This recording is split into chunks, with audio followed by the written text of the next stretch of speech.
So 11th standard பயாலஜிக்கு நான் சொல்ல போகிறது நல்லா கவனிங்க. கீழே டிஸ்கிரிப்ஷன் பாக்ஸில் ஒரு வீடியோ தரேன். அது ஆல்ரெடி 65+70க்குன்னு சொல்லி ஒரு வீடியோ போட்டது தான், ஒரு 2 நாள் முன்னாடி நினைக்கிறேன். அந்த வீடியோ டிஸ்கிரிப்ஷன் பாக்ஸ் தரேன். அந்த வீடியோவோட பிடிஎஃப் தான் இது. நீங்கள் என்ன பண்ணுறீங்க, இந்த வீடியோ பார்க்கறதுக்கு முன்னாடி 11th ஸ்டாண்டர்ட் பயாலஜி இப்போ தான் ஸ்டார்ட் பண்ணுறீங்கன்னா ஈஸியாகவே ஒரு 40 மார்க் 70 எடுக்கிறதுக்கு என்கிட்ட ஒரு பிளான் இருக்குது. அதை நான் சொல்கிறேன். இந்த பிடிஎஃப் வச்சு தான் சொல்ல போகிறேன். இந்த பிடிஎஃபை டிஸ்கிரிப்ஷன் பாக்ஸ்லேருந்து எடுத்துக்கோங்க. டிஸ்கிரிப்ஷன் பாக்ஸில் வேணாலும் இந்த தனியாக இந்த பிடிஎஃப் வைக்கிறேன். அண்ட் கீழே அந்த வீடியோ பார்க்குறாங்கன்னா பார்த்துக்கோங்க, சரிங்களா? இந்த பிடிஎஃபை எடுத்துகிட்டு நான் சொல்கிறது அப்படியே மார்க் பண்ணிக்கோங்க. தமிழ் மீடியம் தான், இங்கிலீஷ் மீடியம் தான். பயோ பாட்னி 5 மார்க்ஸ் தனியாக இருக்குது. நீ எல்லா 5 மார்க்கும் படிக்க முடியலனாலும் கன்ஃபார்மாக 2 5 மார்க் எழுதணும். அதுக்கு நான் ஒரு வழி சொல்கிறேன் பாருங்கள். இந்த லெசனில் புக் பேக்கில் 7, 9, 10 இந்த கொஸ்டின் முடிஞ்சால் படிக்கலாம். என்ன சொல்கிறதுக்கு மனசில் அவ்வளோ இம்பார்ட்டன்ட். 3மே படிச்சுங்க. ஆங்கியோஸ்போம், ஜிம்னோஸ்போம் 5 பாயிண்ட் படிச்சுக்கோங்க. அடுத்தது தத்துரா மெட்டல் ஆலிம் சிப்பா கிளிட்டோரேட் டெர்னிட்டியா. இதில் எதா படிக்க முடியல ஒரு 5 பாயிண்ட்டு படிச்சுட்டு, பொட்டானிக்கல் டிஸ்கிரிப்ஷனில் 5 பாயிண்ட் படிச்சுட்டு, ஃப்ளோரல் ஃபார்ம்னா ஃப்ளோரல் டயக்ராம் நம்ம சேனலில் சப்ஸ்கிரைப் பண்ண மறந்துடாதீங்க. அண்ட் அது கீழே இந்த லைக் பண்ணி கிளிக் பண்ணி வாட்ஸ்அப் சேனல் லிங்க்லையும் இன்ஸ்டாட்லேயும் ஃபாலோ பண்ணுங்க தயவுசெய்து. 11th ஸ்டாண்டர்ட் பயாலஜி தத்துரா மெட்டல் ஆலிம் சிப்பா கிளிட்டோரேட் டெர்னிட்டியா. இந்த கொஸ்டின் புக் பேக் சாப்டர் 5ல் ஆனால் கிளிட்டோரேட் டெர்னிட்டியா சங்கு புஷ்பம்னு சொல்லுவாங்க புக்கின். ஸோ கண்டிப்பாக சொல்கிறேன், இதுலேருந்து 1 கன்ஃபார்ம் வருது. எப்படியாவது அந்த ஃப்ளோரல் ஃபார்ம்லாம் டயக்ராம் வரைஞ்சிடும். உனக்கு ப்ராக்டிக்கலே இருக்குது. அண்ட் ப்ளஸ் அதில் ஒரு 7 பாயிண்ட் 6 பாயிண்ட் ஃப்ரூட்டு சீடுன்னு சொல்லிட்டு ஒரு 6-7 பாயிண்ட் எழுதிக்க. இன்ஃப்ளோரசன்ஸ், கேலக்ஸ், கெரோலா அப்படின்னு சொல்லிட்டு எழுதிருங்க. ஸோ இது 3ல் ஏதோ ஒன்று. அடுத்து இது ஈஸி தானே, இதில் 5 பாயிண்ட் படிக்க மாட்டிங்களா? Plant cell, animal cell chapter 6ல் 8, 9. அடுத்த சாப்டர் 7ல் மிட்டாசிஸ், மியாசிஸ் படிச்சிருவீங்க. இதுவும் கூட நீங்கள் முடிஞ்சால் படிங்க. Structure of DNA, types of RNA. அடுத்தது சாப்டர் 10ல் கெகனன்ஸ் போட்டோமீட்டர், சாப்டர் 9ல் dicot stem, monocot stem, dicot root, monocot root படிப்பீங்கள்ல. இது எல்லாமே ஈவினிங்குள்ளே முடிச்சிடலாம். சாப்டர் 13ல் சைக்ளிக், நான் சைக்கிள் சுழற்சியற்ற சுழற்சி, கால்வின் சைக்கிள் கூட வேணாம், C3 C4.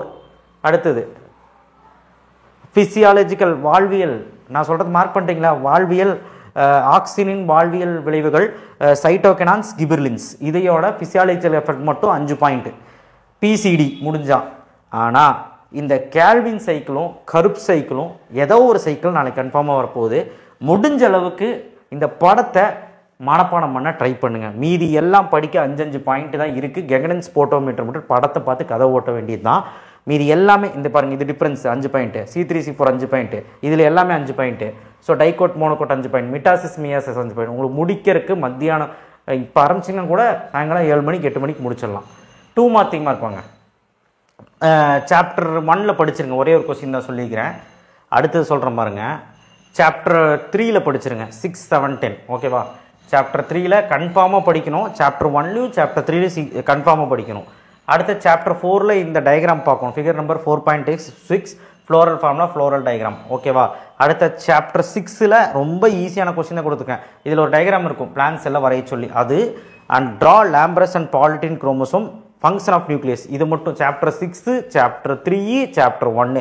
நான் வேறு சாப்டர் 4ல் இது மட்டும் பார்த்தா போதும். என்னது? அந்த படம். அடுத்தது இந்த சாப்டர்ஸ் வாங்க. இந்த சாப்டர்ஸில் வந்து பார்த்தீங்கன்னா சாப்டர் 8, 9, 10. சாப்டர் 10ல் 10th 1 மட்டும். சாப்டர் 10ல் 10th 1 மட்டும். அடுத்தது சாப்டர் 7ல் வேணாம். சாப்டர் 8ல் 6, 7, 8 முடிஞ்ச அளவுக்கு. ஏன்னா ப்ராப்பர்ட்டிஸ் ஆஃப் வாட்டர் அந்த மாதிரிலாம் வரும். சாப்டர் 8ல் 6, 7, 8 போதும்.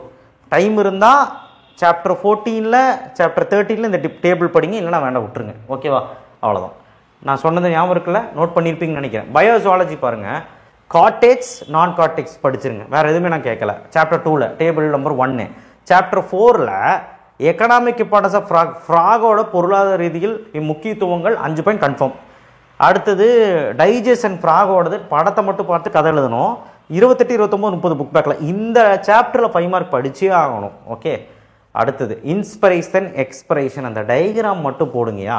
டயக்ராம்னா நெஞ்சு டயக்ராம் கிடையாது, அந்த ஃப்ளோ சார்ட் டயக்ராம். நெஃப்ரான் படித்து தான் ஆகணும். அடுத்தது சாப்டர் 11ல் பாருங்கள். சாப்டர் 11ல் 21, 27, 30 கொடுத்து அது கூட வேணாம் இப்போ. ஆனால் சாப்டர் 12ல் 27, 28, 29, 30 இதுதான் லாஸ்ட் மினிட் கொஸ்டின். அப்போ சாப்டர் 11ல் மட்டும் படிச்சுட்டு, சாப்டர் 8ல் நெஃப்ரான் படிச்சுட்டு, இன்ஸ்பிரேஷன், எக்ஸ்பிரேஷன் மட்டும் படிச்சுட்டு, இந்த லெசனில் நான் சொல்கிறது மட்டும் படிச்சுட்டு, கார்டெக்ஸ், நான் கார்டெக்ஸ் பார்த்தா மேபி டஃப்பாக கேட்டால் கூட 1 எழுதலாம். ஈஸியாக கேட்டால் 2 எழுதிடலாம். இப்போ 2 மார்க் வாங்க. இப்போயே பாருங்கள் ஒரு 20 மார்க் 15லேயும் வச்சுக்கலாம். 1 மார்க் புக் பேக் படிச்சிருங்க, அதில் ஒரு 10 கரெக்டாக இருங்க, 25 mark guarantee. 2 mark 3 mark botany நான் சொன்னது படிச்சிங்களா, 2 2 மார்க் 2 3 மார்க், அட்லீஸ்ட் ஒரு 2 மார்க் ஒரு 3 மார்க் எழுதுனா கூட 5 மார்க் அதில் போட்டால் 30 மார்க், ஃபுல் மார்க் எடுக்கலாம் கூட 27. பாருங்கள் ஜுவாலஜியில் 2 மார்க் 3 மார்க் இருக்குது. சாப்டர் 12 தான் ஏன் ஃபஸ்ட் எழுதுனா, சாப்டர் 12 தான் அவ்வளோ இம்பார்ட்டன்ட். இவ்வளோ இருக்கே சார் எப்படி சார் படிக்கிறது அப்படின்னு கேட்டிங்கன்னா ரொம்ப ஈஸியான கொஸ்டின், எல்லாமே 3 பாயிண்ட் 4 பாயிண்ட், 3 மார்க் 2 மார்க் அது போதும். சரியா, நான் சொல்கிற சாப்டர் நல்லா படிச்சுக்கோ. சாப்டர் 12 சாப்டர் 11 கட்டாயமாக இந்த 2 சாப்டர் படிச்சுட்டு chapter 8 LS of kidney diagram பார்த்துக்க, நெஃப்ரான் டயக்ராம் பார்த்துக்க. ஓகேவா, டயக்ராம்ஸ் ரொம்ப இம்பார்ட்டன்ட் இல்லையா, அதுக்கு தான். அடுத்து சொல்கிறேன் பாரு, சாப்டர் 7 படிச்சுக்க. ஓகேவா, சாப்டர் 7 படிச்சுக்கலாம்.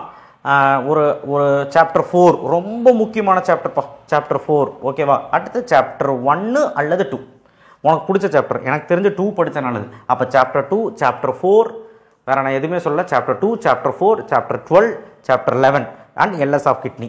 இதை மட்டும் படித்தா மேபி ஒரு 2 மார்க் 2 2 மார்க் இல்லை ஒரு 2 மார்க் 2 3 மார்க் எது வேணாலும் நடக்கலாம் இது.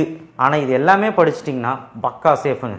சரிங்களா, நீங்கள் 65க்கு மேலே எடுக்கலாம். ஸோ இப்போ நான் சொன்னது பண்ணிங்கனாலே ஒரு 40 மார்க் மேலே கண்டிப்பாக 70க்கு எடுக்கலாம். லாஸ்ட் மினிட் கொஸ்டின் இதுதான், இதுக்கு கம்மியாக இல்லவே இல்லைன்னா இதுலேயே நான் அதிக கம்மியாக தான் கொடுத்துக்கிறேன். இதையும் நீங்கள் கம்மி பண்ணி கேட்டிங்கன்னா மாட்டிக்குவீங்க. அதனால தான் உங்களுக்கு வீடியோவே நான் போடலை, புரிஞ்சுக்கோங்க. லாஸ்ட் மினிட்டில் படிக்கிறவங்களுக்கு இப்போ புரிஞ்சிருக்கும். ஓகேவா, இதில் டயக்ராம் வந்து அந்த ரூட் டயக்ராம் இங்கேயே நான் மென்ஷன் பண்ணிட்டேன், கீழே அந்த சாப்டர் 2 சாப்டர் 3 இருக்குது.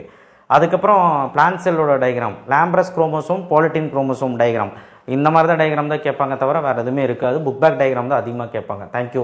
அதே மாதிரி ஜுவாலஜியில் எல்எஸ் கிட்னி, நெப்ரான், அதுக்கப்புறம் ஹார்ட் டயக்ராம் முடிஞ்சால் பார்த்துக்கோங்க. அதுக்கப்புறம் தட்ஸ் இட்.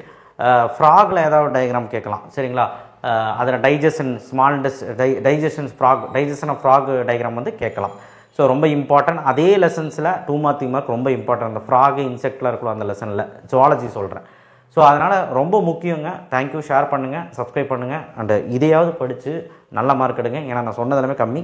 பாட்னியில் முடிஞ்சால் லாஸ்ட்டில் அந்த கேல்வின் கர்வ் சைக்கிள் பார்த்துட்டு போவோம், கண்டிப்பாக ஒன்று வரும். ஸோ பார்க்கலாம், நல்லா பண்ணிட்டு வாங்க. தேங்க்யூ.